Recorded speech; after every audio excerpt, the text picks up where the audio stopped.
Two very cool robot simulators have come available in the spring of 2020.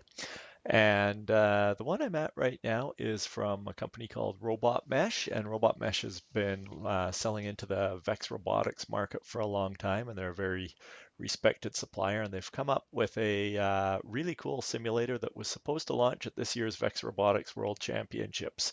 But with the cancellation of the VEX World Championships due to COVID-19, they've pivoted and released this as an early beta well, not beta, but a demo version that's free for public use. And this is eventually, from what I understand, going to be a commercial platform, so it's not going to remain free forever.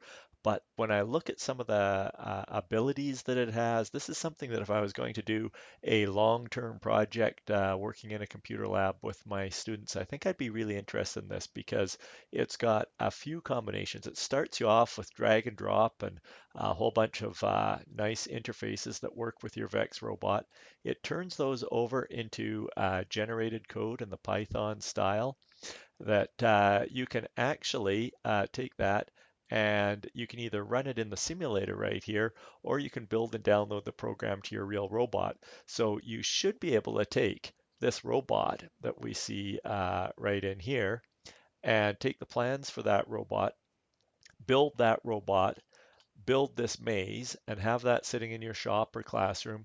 And the students should be able to go home in the evening whenever they want, sign on to their account and work on their code and then bring that in, put it on their robot and see if it actually works on the real robot in the classroom. And it should work pretty reliably because there's some really neat things going on in here.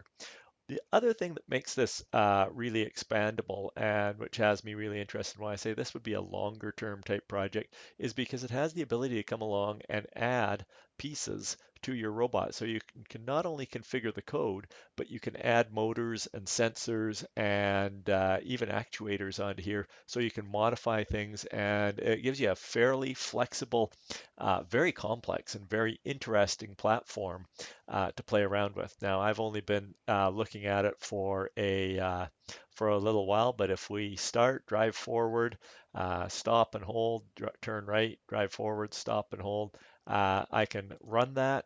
It compiles that code, drops it on here. Now, this is simulating a V5 unit, but you can also simulate VexIQ and the older Cortex robots. And there we go. We just drove through right there. Now, one of the really cool things is over on this side, you can see the settings on each of the motors, and you can also tweak them so that, oh, just a minute right here. As you can see now, I'm driving the robot just by playing with some of the settings right in here on the motors and controlling what they can do right here. So if you're trying to get it to go somewhere or drive along, you can work with it interactive right in here so you can get a sense for what's going on. You can read your sensors right in here. So you can see this one has two sonar rangefinders, ultrasonic rangefinders in there. It's got bumper switches. It's got the gyro, you can read that. So you can configure your system to replicate a real VEX robot and put it down into a real VEX environment. There's other maps and other environments that you can work on other than just the maze. And you can, so one of these ways, you can take a look at it from different angles. So you can get in there and you can take a look at your virtual robot. It can replicate your virtual robot that you're actually using in the classroom. And then you can come out here and you can test it in a virtual environment. When you're all done, you take that code, you put it onto your robot, and it's going to compile exactly the same way. And if everything's right, it should behave exactly the same way. So if you're looking for a virtual robot platform that might be able to keep students engaged and learning for weeks, months. In some cases, I've seen VEX programs that have evolved over years as the students get more and more complex. They start with simple robots and move on to world championship contending robots occasionally even world champion robots. There's some really neat stuff going on with this. And like I say, Robot Mesh has just released this about 4 or 5 weeks ago. And I can see that they're going to be working on supporting this and growing this because I think it's going to be a real killer app for learning robotics for high school, middle school, and even elementary school students. It allows you to share one common design of robot and one playing field amongst a huge number of students who can each then go and optimize their code and bring it in to do specific things. But if you're looking for a shorter project or something a bit simpler, then VexCode VR launched on April 2nd. And so again, this is a fairly new platform. It's out there, and VexCode VR uses a Vex IQ robot, and there's just one design of robot available right now, several different playing fields. And I'd say this is a lot like Robot Scratch, which I mean is a compliment. It's got simplified set of command, well, fairly complete set of commands, but compared to Robot Mesh Studio, it's boiled down quite a lot. They've left off a lot of features. It's simpler and it just works every time based on my experience. There's still a few bugs that they're working out on this, I think, but I'm really pleased with how VexCode VR has worked and interested to see what it looks like as more documentation begins to get developed. So this is the actual robot that you're going to be using, a virtual version of, and it's got a couple of color sensors looking down and looking forward. It's got a couple of bump switches. It's got a range finder so that you can see out to the front, and it's also got a pen here that you can drop down the middle so you can go out and draw diagrams onto the playing field. It's a little tank drive robot, and it's going to be pretty cool, and it gives you some information. Oh, it's got the built-in gyro and location sensing. So its inertial measurement unit is, well, the virtual version, it's very, very good. Um, I don't know if the real world one can quite live up to the same standards, but anyways, it's got these sensors on it.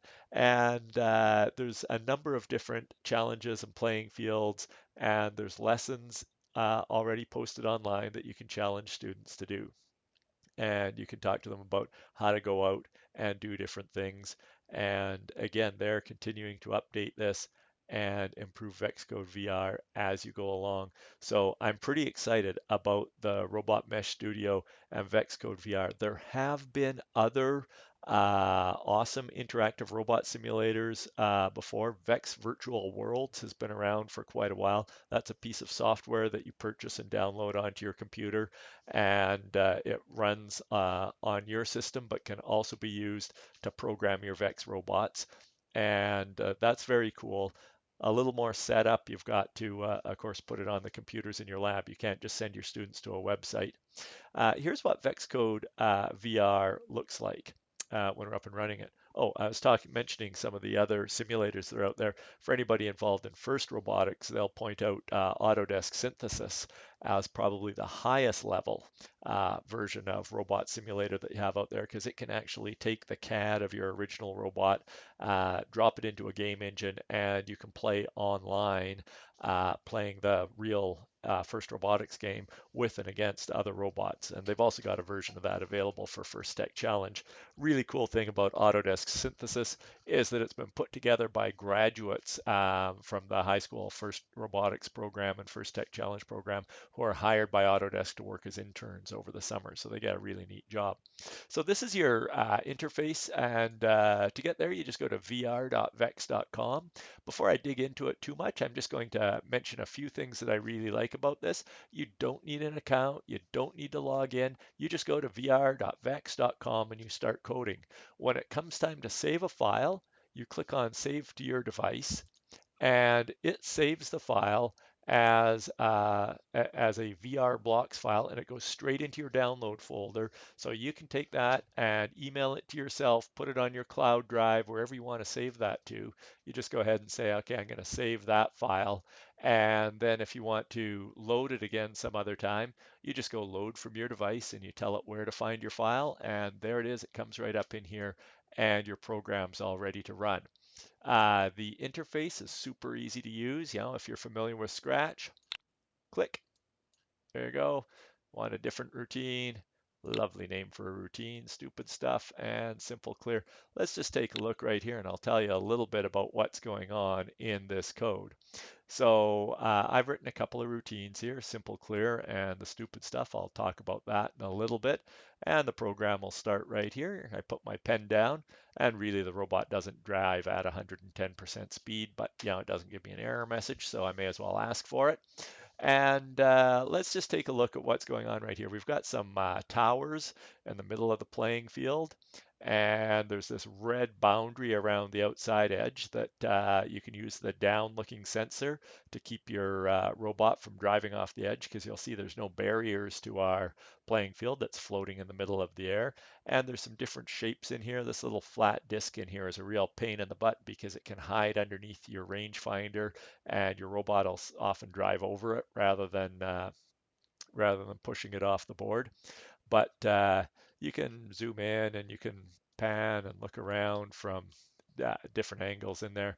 I happen to like looking at it from the top view right here. And you've got a number of different tasks that you can do. One is to just knock the towers over, which is fairly simple. What I challenge the students to do is to see who can clear all of the blocks off the board as fast as possible. Now, when I'd set up that challenge, I sort of assumed that there was enough randomness in here and the way that the blocks fell that you would not be able to clear the entire board uh, just with a pre-programmed brute force attack. That you'd have to have something in here that used the sensors to come out and find out where things are. And that's what this little robot's doing right now. It's using its front range finder and it's looking for the blocks and it's going around. And when it sees one, it goes towards it and it keeps going until it gets near the edge, at which point it slows down and then it stops before it drives off the edge. So I'm actually reasonably pleased with how this clearing routine goes. But as you can see, it takes it a while for this to go through and clear off the entire board. One of the reasons is that the sensors actually behave sort of the way sensors do in real life sometimes. And if you watch the distance sensor right up here, when you get close to something, sometimes it goes up high again because you're so close that it can't get a good reading off of it. So you see that flick around a couple of times as we're pushing something. You hit it and it bounces out of range or something like that. Well, your bumper switches here are pretty reliable. There you go. You can see that one flicked on true when we touched on something. But sometimes as the block bounces around, sometimes your bumpers can also give you a little bit of a false reading, which actually simulates the real world really well. Your robot, you've got a front eye and a down eye. You can see the colors of things beneath you and in front of you, as well as detect whether or not there's an object right there at short range in front of you. And you've got that internal GPS inertial measurement system, which in the virtual world works perfectly. I don't know if I'd rely on it that much in real life, but we're in a virtual world right here, so here we go. And you've also got a gyro. And again, our virtual gyro does not have any gyro drift. You may experience some gyro drift with your real gyro in the real world, but that'll also be an interesting learning opportunity for students if you decide to replicate this with a real robot, which would be fairly easy and inexpensive to do because you'd really only need one robot for your entire class to make this whole thing happen. So some pretty neat potential out here, and I'll just let this robot finish this up. And you can see that this one right here is going to take a little while to clear the entire board off. But that was my thought, was that there was going to be the need to have a, um, a search routine that would clear the board off. But of course, doing the entire board by driving around like that is a bit of a waste of time. I knew that some of them would be easy to hit, so I put some stupid code into my routine. I call it stupid, dumb, whatever you want to call it. There's no sensor interaction. Non-interactive is probably a better word.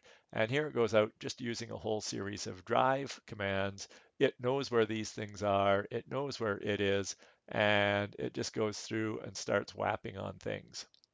Now, I thought I'd had it working pretty good when this was working because I had it down and this little robot would clear the board in a couple of minutes. And then I got an email from one of my students saying, "Hey Jason, this is fun, and I just cleared the board in 60 seconds."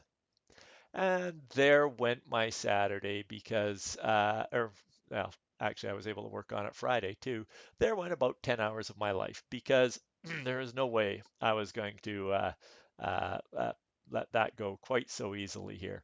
So this, little program right here is now onto it, seek and destroy. And like I said, I'm pretty pleased with this as far as the efficiency of the sensor code.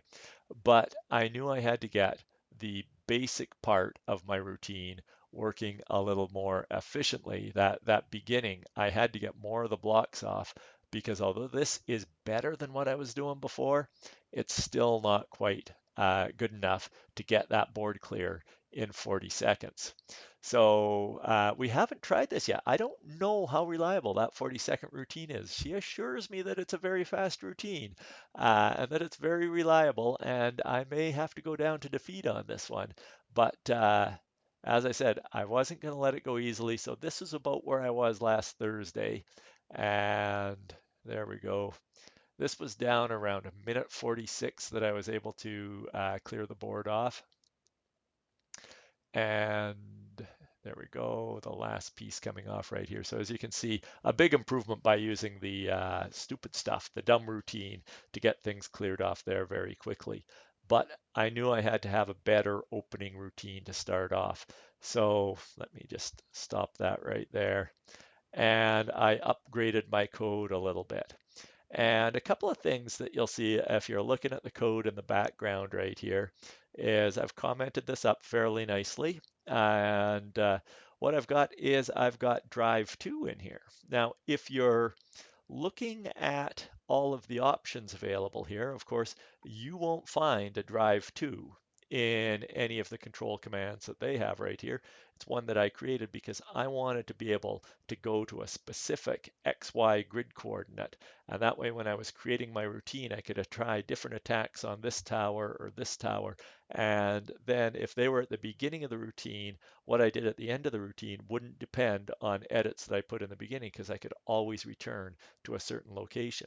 It was also really useful to be able to do that in terms of my sensor-based routine because every now and then you get close to the edge of the board and where do you want to go? Well, you want to go back from where you are, but you don't just want to drive backwards because you don't know which orientation that you're facing. And being able to just say go to a position that's 70% of the X and 70% of the Y will always draw you back towards the middle, and that'll give you a really easy command for doing that. So this set of routines is what starts me out. And if everything runs absolutely perfectly, and if I hit every tower just right and random luck falls on my side, about 20% of the time, this routine will finish right here and it'll have cleared the board in 41 seconds. My best time was a 38, but that was pretty fluky. It was with a slightly different code, and it wasn't even 20% reliable. It was fast, but it wasn't good. So, anyways, let's take a look right here and see how this goes, and we'll see how lucky we get. So we're off and running right here. And this first one is almost 100% reliable. That one always falls right there. And that one is pretty easy. And I come back here and that does a little bump right there, knocks those two over. That one is about 80% reliable. This corner again, they're fixed locations, that's 100% reliable or so. This one out here is somewhere around 60 or 70% reliable. Every now and then that top block just bumps up over top of my little robot. Down here, again, 60 or 70, maybe even 50% down here. That top block becomes a bit of a problem. So I've got a couple little codes in there to help clean that up. We come down to the bottom and knock that off. It automatically comes back to the middle, takes a look around, says there's one left over here, and bang, we're done. That should have been approximately 50 seconds to clear all that off. So it runs really fast, but if I miss a block, I'm not down at 42. I understand that there's a routine out there that if you hit the blocks properly, you can clear it in 42. Let's take a look at some of the things that, I should also change the camera angle. Let's stop that. We'll reset that and we'll change our camera angle down here and look at it from the robot point of view, and we'll run it again. There's that first hit off the edge with you into the corner right there. Little bump and nudge as we come along past right there. That one's pretty reliable. Okay, and alrighty. And I do that routine in there just because that sometimes clears up if there's been an error on the first one. There we go, underneath. And we lose those ones when that happens there. Sometimes backing off and coming and hitting it a second time keeps things from going underneath. But if they fall in the wrong spot, yeah, this one's going to take over a minute to get all cleaned up, but at least I got that tower off and that big green disc up, or flat green disc up at the top, didn't get knocked onto the board. That's a real sticky thing. There we go. It does a little wiggle each time it goes near the edge. That just lets me get things right off. Whoa, almost lost it right there. If you go over that edge, you are toast. There's no recovery from that. So, I'm not using the red line. I found when you're traveling at 100% speed, the red line doesn't react fast enough to bring you to a stop. And when I was using the red line, I was going off there quite often. So I switched over my routines, and I'll show you in just a moment. I'm using well, that's very rare. I don't go flying off there very often. I wonder if it's got something to do with the processing and looking at it from a different camera angle. Let's close this block and I'll show you a little bit about what I'm doing right here. So I've got three main routines that are happening in here, and I've commented this up a little bit. So I've got my when started routine right here. So this is how it's going to come in, and you'll see that I used a pen for tracking. So I pop the pen down, set my turn speed and my drive speed, and then I go through a series of commands just to drive it to different XY locations, and then eventually come to the simple clear. But the real heart of this is in the X drive to routine. So here's my drive to routine that you can see gets called quite often, and it passes two values into here, our new X and our new Y. This is the position that we want to go to. Now we're going to use a little bit of trigonometry in here, and good trigonometry, of course, starts with Pythagoras' theorem. And thankfully, we've got square root and trigonomic functions in here, so you can do a little bit of math to figure this out. Personally, I am a text-based coding type of guy. I found dragging all the little icons into position to be kind of frustrating. Although I did find that when I want to take a section of code out and drag it back and forth, I was starting to maybe not hate the block style coding quite as much as that. But for people who are visual learners, this gets rid of all the hassles of capitalization, semicolons, squiggly brackets, round brackets. This is a really strong aspect of the code right in here. Now, one of the things that you're going to do if you know your trigonometry is that a tangent calculation will help us figure out the angle that we want to travel at. And so we can take our X and Y where we want to go. Tangent, as you'll recall from your SOHCAHTOA days, sine is opposite on hypotenuse. Cosine is adjacent on hypotenuse, and TOA, your tangent, is your opposite over your adjacent. In other words, your X and your Y from your current position to your new position. And what we're going to do is we're going to use the arctangent. So when we compare that opposite and adjacent, it gives us an angle back in return. But there is a problem with the arctangent in that if you go to do that calculation right down here, you can see we compare our new y to our the position we want to go to, and we subtract our current position. Well, if these two are identical, then what happens is you've got a division by zero error right here. This was a bug that caught me out because it didn't warn about the division by zero error. It just didn't work. like the code kept running. It just didn't do what I wanted it to. So when you're writing your code, if you divide anything, you always have to remember to watch for a division by zero error. And if you plan for it in advance, then you can handle it. So I've got an if statement right here. And so if we are going to get a division by zero error, that means that the y's are the same. That means that we're either going to be going 270 degrees if we want to go to the right, or sorry, the left, and 90 degrees if we want to go to the right. So we simply take a look right there, and if we're going to get that error in the arctangent calculation, we don't even do that calculation, we just skip right over it.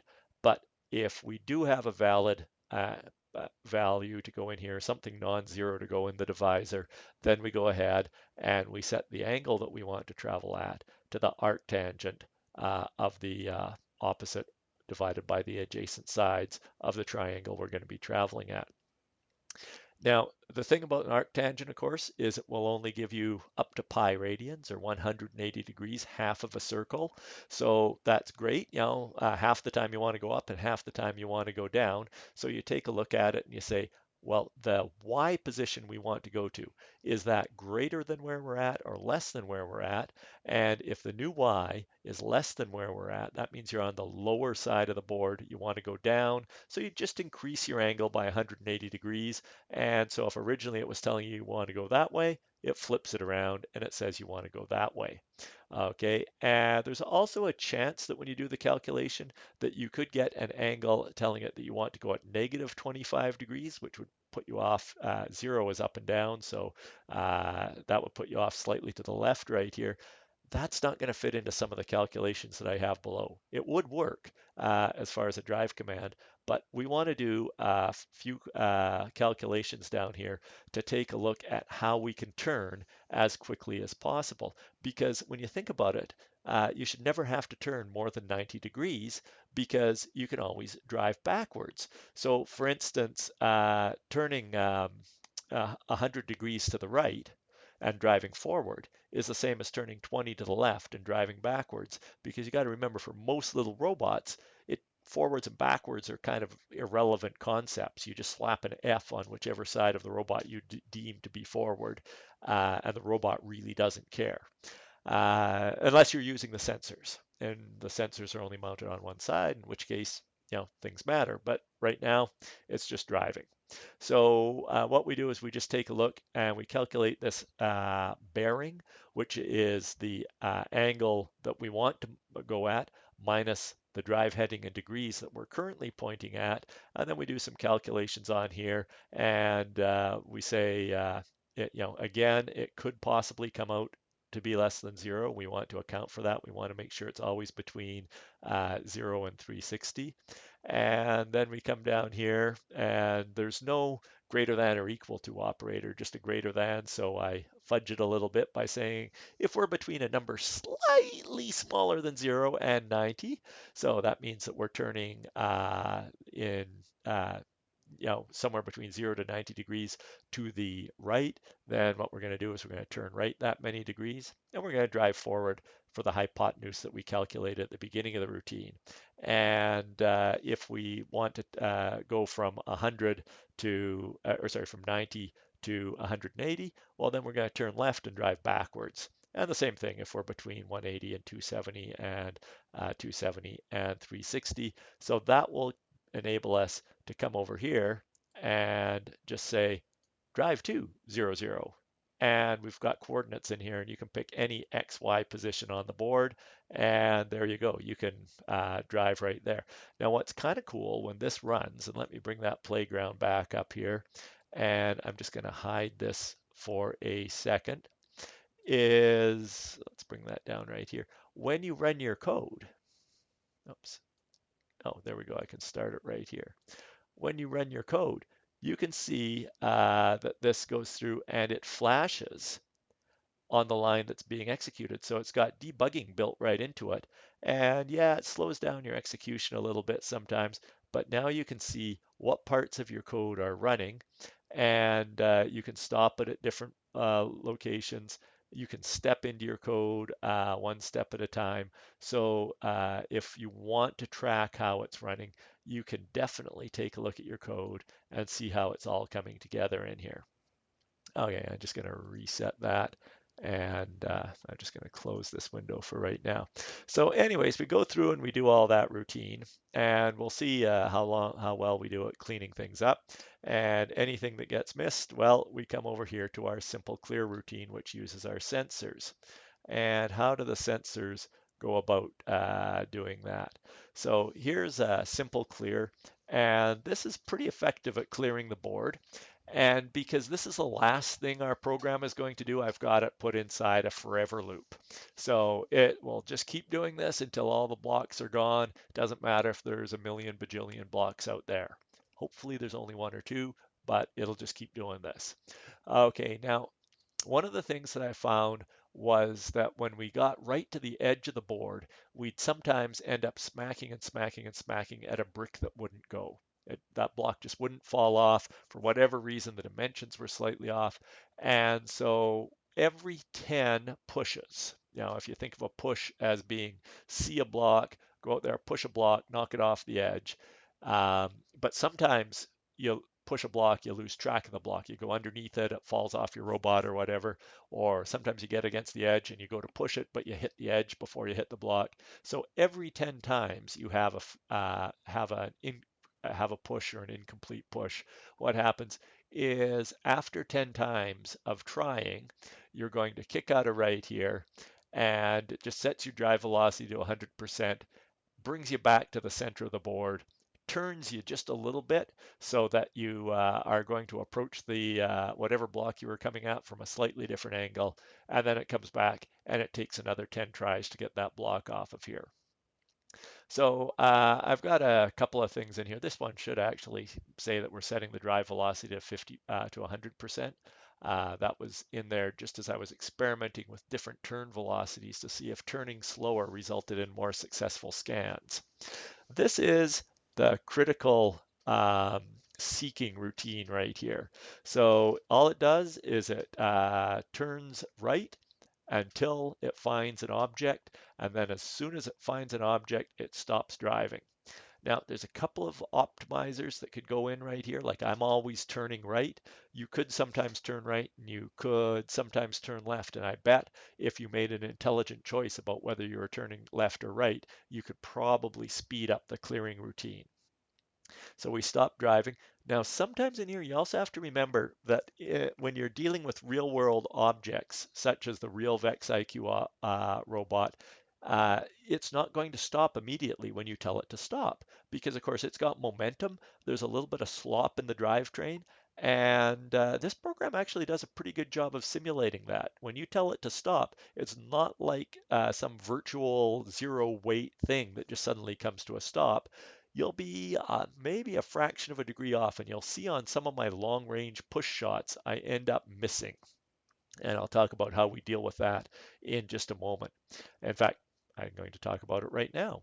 So what we've got is we've got a flag right here called "Missed the Block," and this is a counter right here. And what we do is we just keep track of how many times did "Miss the Block" happen.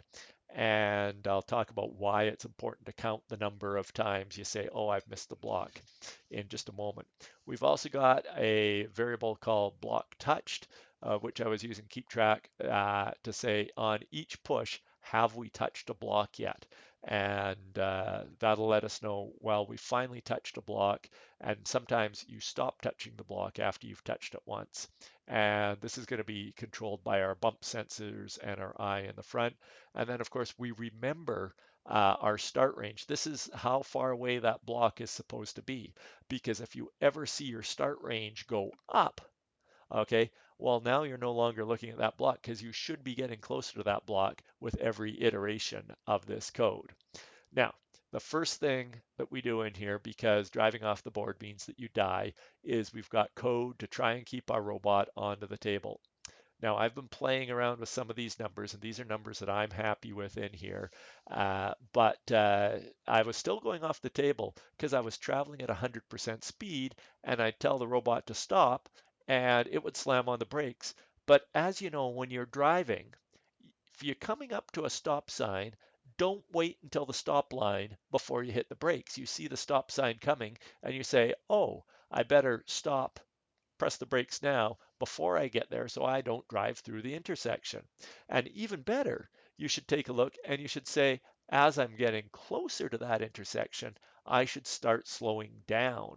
So these tests right here, take a look at our position in the X and the Y and whether we're getting close to the edge. If we're getting close to the edge, it slows down to 20% speed, but lets us keep on traveling. And if we're really close to the edge, getting past 930 on here, that means it's time to really ratchet it down and come to a stop. And I think there's optimization to be made in here. Like maybe this could be a smaller number, but 20% could be a bigger number. Maybe that would let you take this out to 940 or 950, and you'd have a little more success getting blocks that are right at the edge of the table pushed off in there.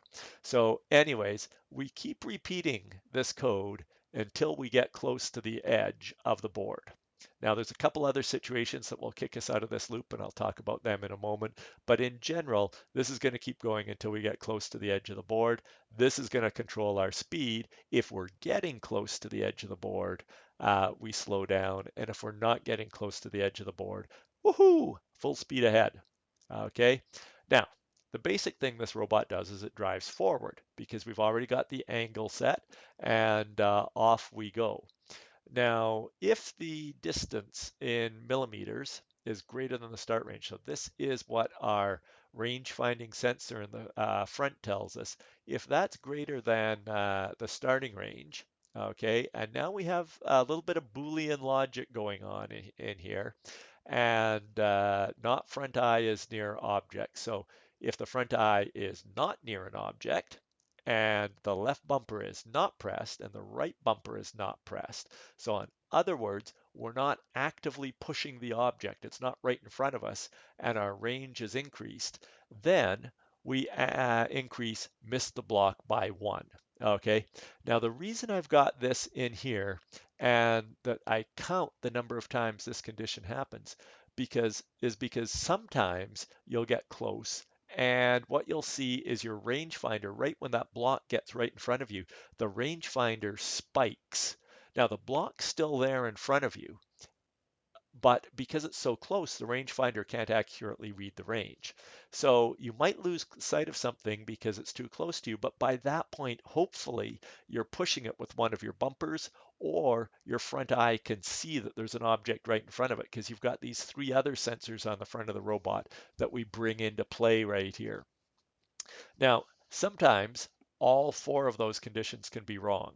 Okay, so what we want to do is we want to allow the opportunity for them to be wrong. But if they're wrong multiple times, then it's not a fluke. You've probably missed the object, and you probably need to say, well, if I carry on this point all the way to the edge, there's nothing in my way, and I'm wasting my time. So what happens is I've got code in here that says, well, if I've missed the block 5 times, so I've ran through this code 5 times, then we hit the break routine. Now, break just kicks us out of that loop that we're in. So the loop that we're breaking free from is that one that keeps us going until we're right at the edge of the board. And that kicks us out of this routine. So it jumps us past there. And then that puts us into this loop right here. Well, there's nothing right down there after that. We kick out down here and we stop drive. Oh, sorry. Yeah, we kick out of basically the whole thing. And what we do is we stop driving, we turn right for 20 degrees and left for 20 degrees. This is a little wiggle that I added because I found that a little bit of a wiggle when you got close to the edge of the board would sometimes push the last block over. We set our drive velocity, make sure that we're back up to 100% speed. And here's that drive to command again that we're going to use. And what we do is we take a look at where we're at in the X and the Y, and we say we want to come closer to the middle of the board. And I just come 2/3 of the way back to the middle of the board. And that gives me a new chance to run at any blocks that are sitting right on the edge of the board. And then finally, this is where we break out of after 10 tries, successful or not, because we don't 100% know whether we've got the block off the edge of the board. So we just say, hey, after 10 tries, full speed, right back to the middle of the board, rotate a little bit, and then go back and keep hunting for blocks. So that's what the code does right in here. And like I say, it's nice. It's easy to save when you've got code that you like. You go save to your device, and there it goes. It's now in my download folder, and I can copy it to wherever I want, do whatever I want with it. And if I take a look at my download folder, you can see that I've got a number of different versions in here. It automatically renumbers them. And the nice thing about it is, of course, it shows what time your file downloaded. So, when you do certain test runs, you just record what time you did your test runs at, and you'll know which file to re-upload if you want to go and edit and reuse things. They've got a few really nice things right here. If you're having a good time, click on the smile, okay? And you can add any comments in here that you want. You can put your email in, and if they want to reply, they'll get back to you. So one of the things I told them that I thought would be really good to have in this program would be a timer, so that yeah, on that display with all your sensors, it would just tell you how long your program's been running since it started, or maybe so that the robot could have a way to print out the time or start the clock or stop the clock, so that you could time exactly how long your program takes, so that when you're writing these programs to race, you don't need to use a stopwatch. It should be built right into the program. There are timing functions built into the program, so that would be pretty cool. So anyways, I like that. I just keep sending them happy faces here. And oh, they want me to tell them what I like. Well, like I say, I've sent them positive feedback before. And if you run into a bug, they want to know about that too, because they're making, they've got a change log. They're upgrading this code, every week or so, and coming up with new things.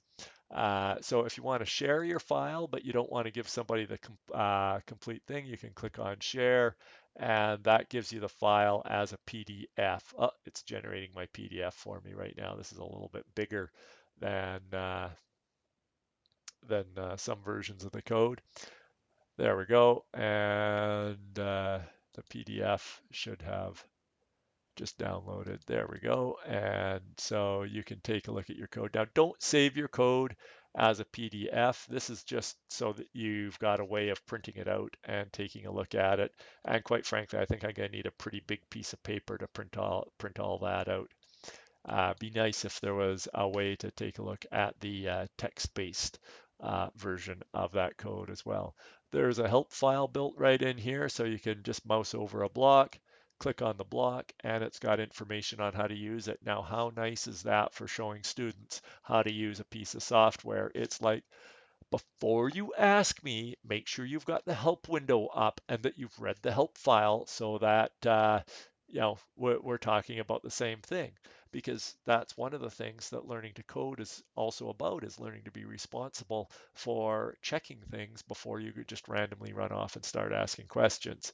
All right, let's bring that playground in again, and I'm going to take one more run here and see if I can go for the perfect run.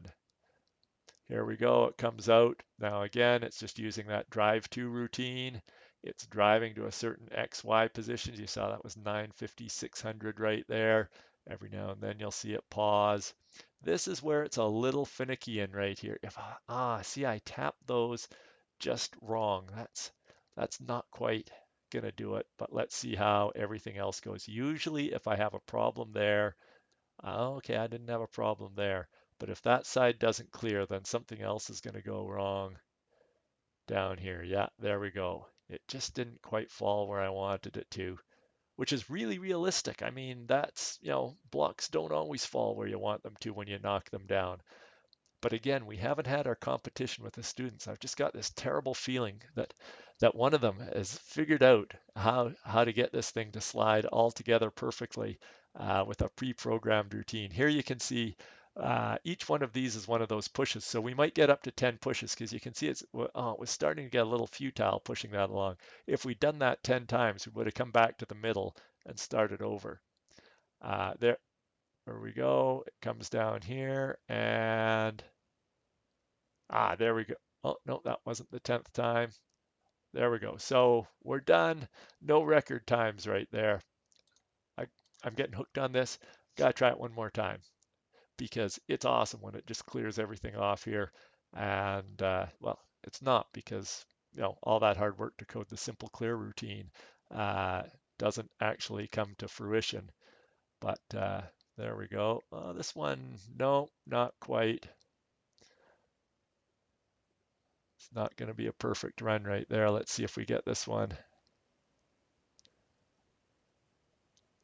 And these ones might all come together. No, it slips off the back right there.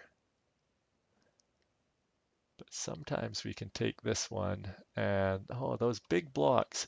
If you watch the big blocks as the little robot rolls along, sometimes those big blocks, when you hit them, they just flip up a little bit and they get underneath you. And there we go. All done. Nothing else to do but spin around right there. One more try.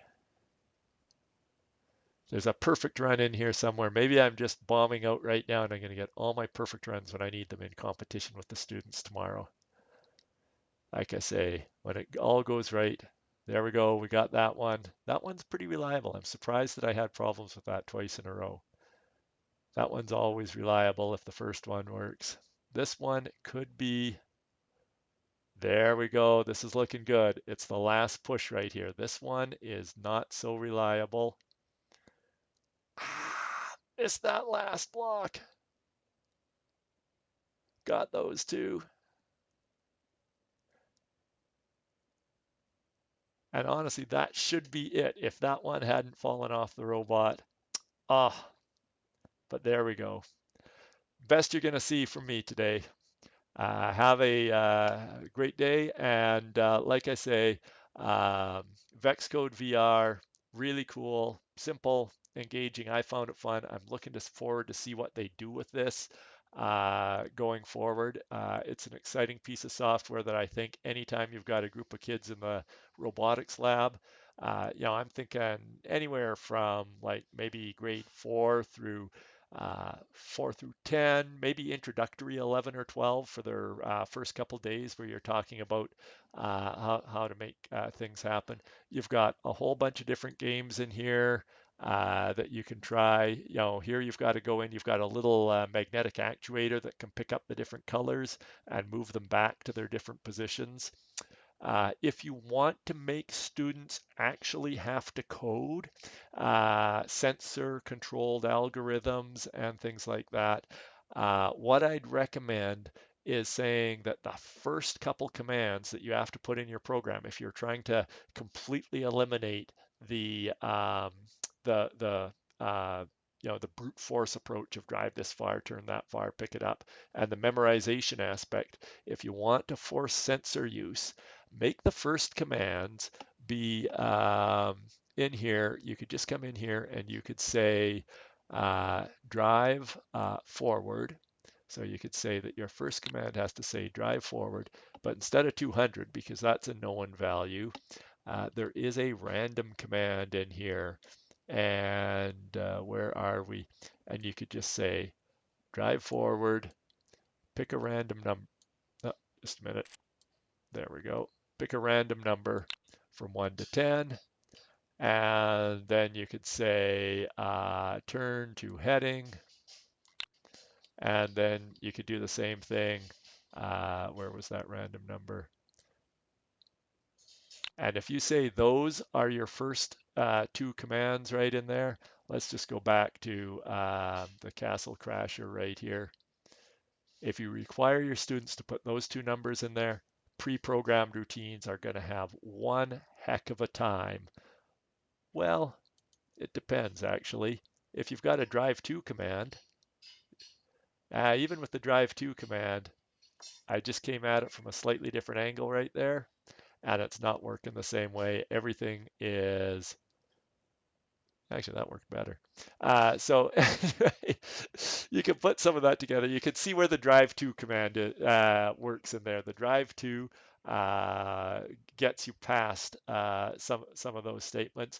But you know what? If your student comes through and develops their own drive to routine, um, kudos to them. They figured out how to solve that. But adding a couple little codes right in there can really reduce the reliance on just drive forward, turn left, drive backwards, turn right type of coding, which has its place, but you know, maybe not the more sophisticated solution that you want to push for in your second class. Works great for your first class.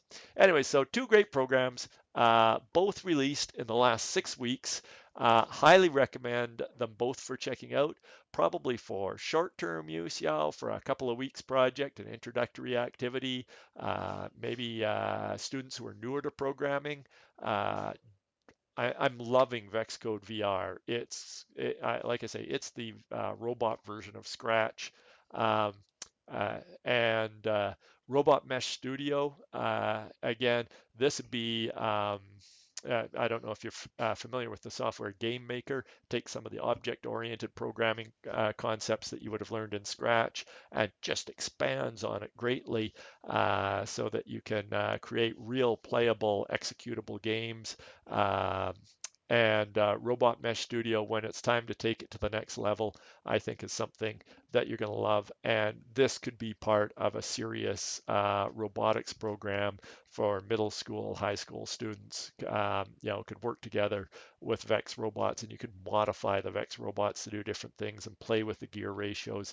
They've got some really neat stuff going on in here, and you'll have to take a look at the pricing on that when it comes available, because you'll probably get your money's worth in the amount of experience that your students get in the coding and logic and thinking skills that we really want to develop in a lot of them. Thank you very much, and please check out the software. And we're back. Just for 41 seconds, that's how long it takes to clear this board. Everything falls where it should. Would fall right off the top. That looks promising. First couple towers, not a problem. 100% reliable in there almost. Come in here and the side again, very reliable. This corner always goes down. I'll do that a little bit faster. Use that routine just to clear up some of the randomness on that first tower. Make sure it falls. There we go. That's done. Into the final high-risk maneuver right here. Push this down. This is the one. It's either going to do it or it's not. There we go. There we go. This is our safety cleanup right there in case we missed something. And now we come over here and bang! Yes! 41 seconds. This actually does clear the board. Looking promising. No! It's looking promising. And these ones are the big odd. I just don't have the perfect location on that. You see, I got to do a couple of checks. And this one's a little higher risk, but it lines up. And this is a little bit risky, but looks like we're in a little nudge right here. You see how that lines up these three towers right in? I'll stop talking. Bump and a nudge. Oh, that's not what we wanted. That comes off. Yeah, that's going to come off. That one's coming off. Not quite. Little nudge to set up the next push. Darn. Little nudge right there to line things up. Just going to give it a little nudge right there. Just lines it up for the next push. And might get it right here. Just hold on, and no. And there we go, we got those two, but that means it's a high-risk maneuver on these ones right in here. They don't always behave right if the first one doesn't go. So far, coming into the final one. Now, if this one comes off, this is the final hurdle, and there we almost go.